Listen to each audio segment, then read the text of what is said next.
తిరిగి BCN news కి స్వాగతం. పోడూరు, ఆచంట, పాలకొల్లు 3 మండల రైతులు క్రాప్ హాలిడే ప్రకటించే విధంగా కార్యాచరణ చేస్తున్నట్లు పాలకొల్లు జై భారత్ శ్రీరామ ఆక్వా సంఘ అధ్యక్షులు గొట్టుముక్కల గాంధీ భగవాన్ రాజు తెలిపారు.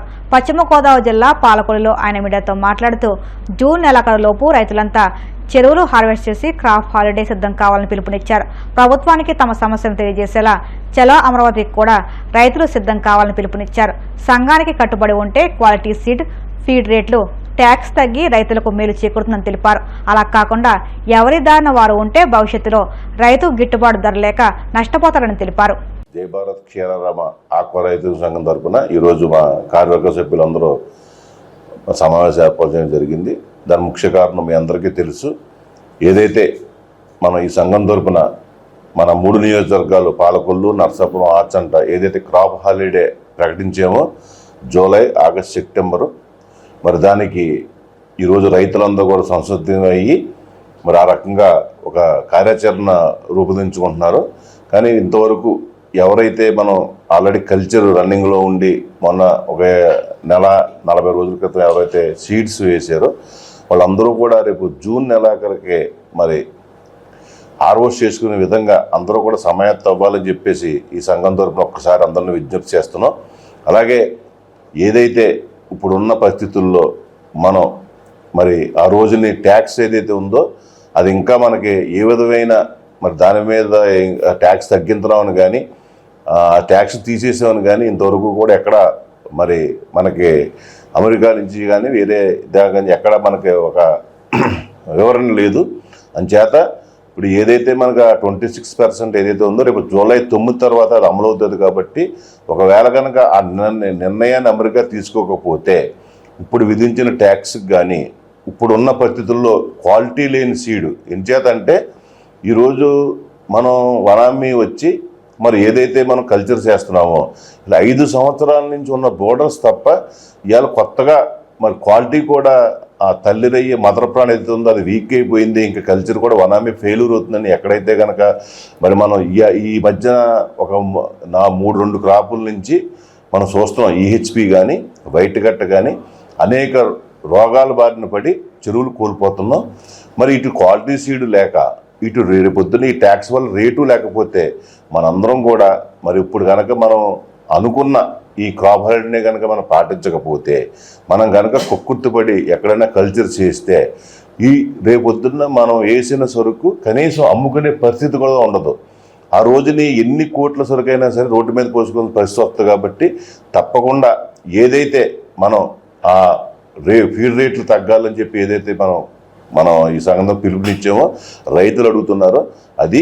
అలాగే గతంలో 60 నుంచి 55 రూపాయలు, 50 నుంచి 46 రూపాయలు వేరియేషన్ ఉండి ఏ పీసు వేరియేషన్ గతంలో ఉందో ఆ రకంగా మరి ఫీజు వేరియేషన్స్ కూడా మార్చాలని ఏదైతే మనం కోరుకున్నామో అవి నెరవేరితే అప్పుడు మనం ఒక నిర్ణయం తీసుకుందాం.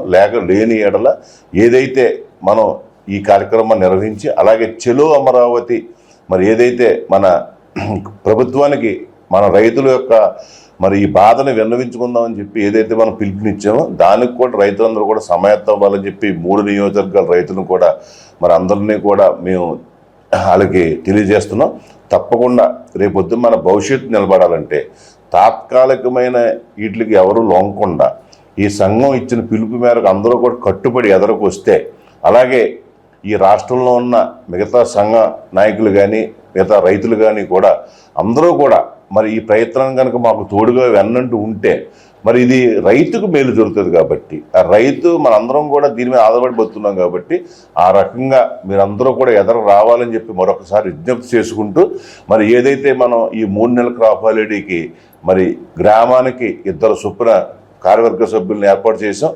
అలాగే ఏదైతే మండలానికి ఇన్ఛార్జ్ కింద అది కూడా ఒక వ్యక్తిని అనౌన్స్మెంట్ చేసి అది కూడా రేపు పొద్దున్న లిస్ట్ వారి పంపుతాం. ఏ గ్రామానికి తప్పకుండా మీ గ్రామాల్లో ఉన్న 20 మందో 25 మందో రైతుల్ని మీరందరూ కూడా కూర్చోబెట్టుకుని వాళ్ళకి దీని యొక్క పరిస్థితిని వివరించి మరి ఏ గ్రామానికి ఆ గ్రామాన్ని ఎవరైతే దాన్ని ఛాలెంజ్గా తీసుకుని ఈ కార్యక్రమాన్ని ఎదరికెళ్ళేలా చూడాలని చెప్పేసి ఇప్పుడు నియమించిన ఇన్ఛార్జీలు కూడా తెలియజేస్తున్నాం.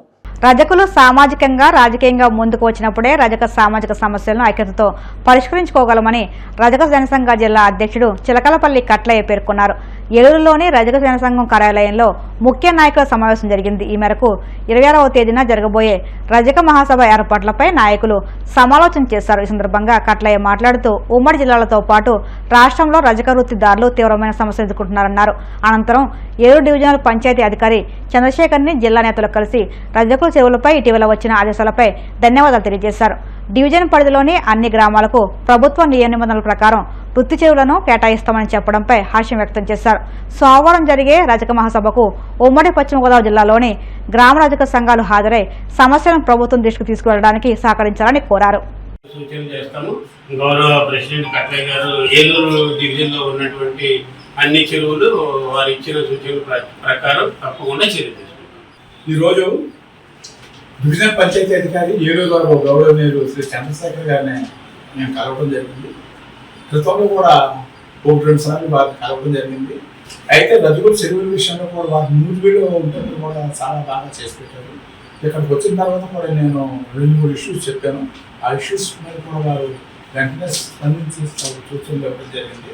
ఇక్కడ ఇప్పుడు ఏలూరు డిఎల్పీ ఆఫీస్ నుంచి కూడా వారు రజకుల చెరువుల మీద నేను పెట్టిన రిప్రజెంటేషన్ మీద వారి సూచనలు ఆదేశాలు కూడా ఇవ్వడం జరిగింది. అయితే గ్రామ సంఘాల వాళ్ళు అందరూ కూడా తప్పనిసరిగా రిజిస్ట్రేషన్ చేయించుకోవాలి. రెండోది మినిట్ బుక్ మెయింటైన్ చేయాలి. అప్సర్ ప్రైస్ మాకు 30 జూన్ అంటే 14-35 ఫసలు వస్తుంది కాబట్టి 30 జూన్ 34 అయిపోతుంది కాబట్టి ఆ ఫసలీలో గ్రామ పంచాయతీలు సర్పంచులు కూడా సెక్రటరీలు అనుకూలంగా అంటే 0343 ప్రకారంగా 491 జీవో ప్రకారంగా తప్పనిసరిగా వారు సూచన ప్రకారంగా చేసి రజకులకు ఉపకారం చేస్తారని మేము కోరుకున్నాము. అదేవిధంగా రజక వృత్తిదారులు తప్పనిసరిగా తమ చెరువులో వృత్తి చేసుకోవాలని తమ చెరువులు పెట్టుకోవాలని ఎవరు పెట్టకూడదని గౌరవ డిఎల్పీ గారు కూడా చెప్పడం జరిగింది. ఆ ప్రకారంగా తీసుకున్న సహకారాలు అన్ని వాళ్ళని కోరుకున్నాము. డిఎల్పీ గారు కూడా తమ సూచనలు నాకు చాలా సంతోషంగా ఉంది. ఉమ్మడి జిల్లా రజక సంఘ భవనంలో సమావేశం జరిగింది.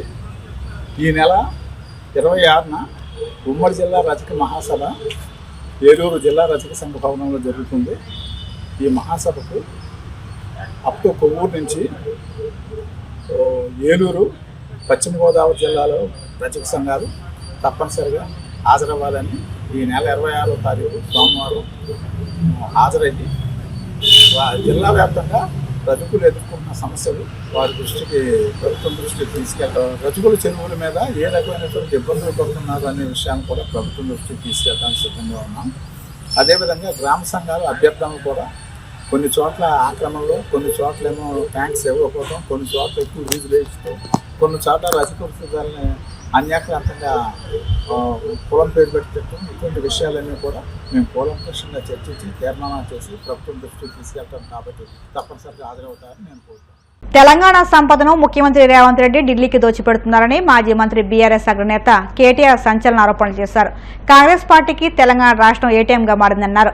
రేవంత్ రెడ్డి పాలన బీఆర్ఎస్ పై నిందలు, బిల్డర్లతో దందాలు, ఢిల్లీ పెద్దలకు చందాలు అనుచందంగా నడుస్తుందని ఆగ్రహం వ్యక్తం చేశారు. రేవంత్ రెడ్డి మాటల మనిషి కాదు, మూటల మనిషి అని ఆ పార్టీ నేతలే ఆరోపిస్తున్నారని, అది నిజమని తాజాగా తేలిందని విమర్శించారు.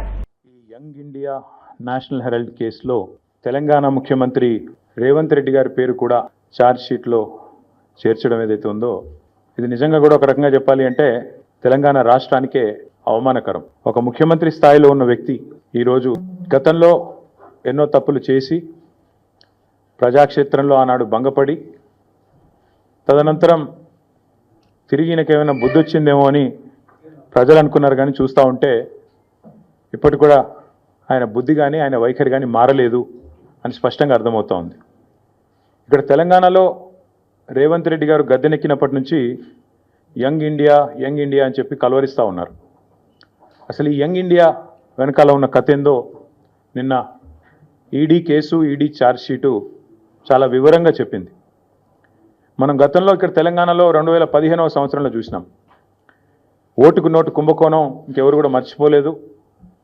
అప్పటి నుంచి రేవంత్ రెడ్డి గారికి బ్యాగ్ మ్యాన్ అనే పేరు కూడా కొత్తగా, అంటే bat man, super man, spider man లాగా బ్యాగ్ మ్యాన్ అనే మంచి పేరు కూడా తెలంగాణలో చాలామంది పిల్లలు పెట్టుకున్నారు. అదేమో ఓటుకు నోటు కుంభకోణం, ఇదేమో సీటుకు రూటు కుంభకోణం. ఇదేదో ఊరికే అనట్లేదు సీటుకు రూటు కుంభకోణం అని. స్పష్టంగా రేవంత్ రెడ్డి గారి గురించి నేను చెప్పడం కాదు, ఈరోజు మంత్రిగా ఉన్న కోమటిరెడ్డి వెంకటరెడ్డి గారే ఓపెన్గా బహిరంగంగా పత్రికా సమావేశంలోనే చెప్పినారు, ఈయన 50 కోట్లు పెట్టి పిసిసి అధ్యక్ష పదవి కొనుక్కున్నాడు అనే మాట ఆ రోజు స్వయంగా ఈనాటి మంత్రి ఆనాటి ఎంపీ కోమటిరెడ్డి వెంకటరెడ్డి గారు చెప్పిన మాట. కానీ సరే, వెంకటరెడ్డి గారు చెప్పిన దానికి ఆ రోజు ఆధారాలు లేకపోవచ్చు, కానీ ఈరోజు ఆధారం ఉంది అంటూ ఎన్ఫోర్స్మెంట్ డైరెక్టరేట్ వారు ఛార్జ్షీట్లో స్పష్టంగా ఎవరు డబ్బులు ఇచ్చారు, ఏ పొజిషన్ అమ్ముకున్నారు, ఎన్ని డబ్బులు ఇచ్చారో కూడా స్పష్టంగా చెప్తా ఉన్నారు. ముందేమో ఆనాడు పిసిసి కోసమేమో సూటుకు ఆనాడు పిసిసి పదవి కోసం బ్రహ్మాండంగా ఆ రోజు డబ్బులు ఇచ్చి 50 కోట్లు ఇచ్చి తెచ్చుకున్నారని వాళ్ళ కాంగ్రెస్ నాయకులు చెప్పిన మాట. ఈరోజు ఢిల్లీకి ఇప్పటికి కూడా జరుగుతూ ఉన్నది ఏమంటే, తెలంగాణ అనేది కాంగ్రెస్ పార్టీకి ఒక ఏటీఎంగా మారిపోయిన మాట వాస్తవం. ఎప్పుడు డబ్బులు కావాలి అని కాంగ్రెస్ పార్టీ వాళ్ళు అనుకుంటే అప్పుడు పెద్ద ఎత్తున డబ్బులు అందిస్తూ తన పదవిని కాపాడుకుంటా ఉన్నారు రేవంత్ రెడ్డి గారు. ఇవాళ ఓటుకు నోటు జరిగినప్పుడేమో రేవంత్ రెడ్డి గారు ఒక ఎమ్మెల్యే, కానీ ఈరోజు ఈ రాష్ట్రానికి ముఖ్యమంత్రి కాబట్టి యావత్ దేశం పరువు, యావత్ దేశం ముందు తెలంగాణ పరువు ఇవాళ తీసి పరువు పోగొట్టి నిజంగా తెలంగాణ ముఖ్యమంత్రి అంటే ఇట్లాంటి వ్యక్తి అనే పరిస్థితి ఇవాళ కనబడతా ఉన్నది. గతంలో యడ్యూరప్ప గారు కర్ణాటక ముఖ్యమంత్రిగా ఉన్నారు. ఇది నేను చెప్పేది 2020 సంవత్సరానికి సంబంధించిన అంశం. ఇది కాంగ్రెస్ పార్టీ యొక్క స్టేట్మెంట్. ఆ రోజు కాంగ్రెస్ పార్టీ ఆనాడు యడ్యూరప్ప గారు ముఖ్యమంత్రిగా కర్ణాటకలో ఉన్నప్పుడు మరి హౌసింగ్ స్కామ్లో ఈయన పాత్ర ఉంది అని వార్తలు వస్తే ఆ రోజు అక్కడి కాంగ్రెస్ నాయకులు చేసిన డిమాండ్ ఏంది అంటే, వెంటనే యడ్యూరప్ప గారు నిష్పక్షపాతంగా విచారణ జరగాలి అంటే రాజీనామా చేయాల్సిందే, ఇట్లాంటి వ్యక్తి ముఖ్యమంత్రిగా ఉంటే విచారణ ఎట్లా జరుగుతుంది అని చెప్పి ఆ రోజు అక్కడి కాంగ్రెస్ పార్టీ అధ్యక్షులు, ప్రదేశ్ కాంగ్రెస్ కమిటీ అధ్యక్షులు కర్ణాటకలో చేసిన డిమాండ్. వార్తలు ముగించే ముందు ముఖ్యాంశాలు మరొక్కసారి. ఇరిగేషన్ వ్యవస్థను భ్రష్టు పట్టించిన చరిత్ర వైసీపీదే అన్న మంత్రి నిమ్మల. ఆ పార్టీకి వచ్చే ఎన్నికల్లో 6 సీట్లు కూడా రావన్న భయం పట్టుకుందని ఎద్దేవా.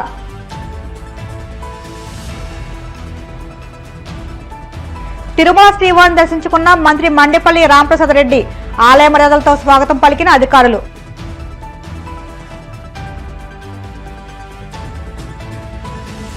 వైఎస్ జగన్ ప్రశ్నలకు సీఎం చంద్రబాబు సమాధానం చెప్పాలి.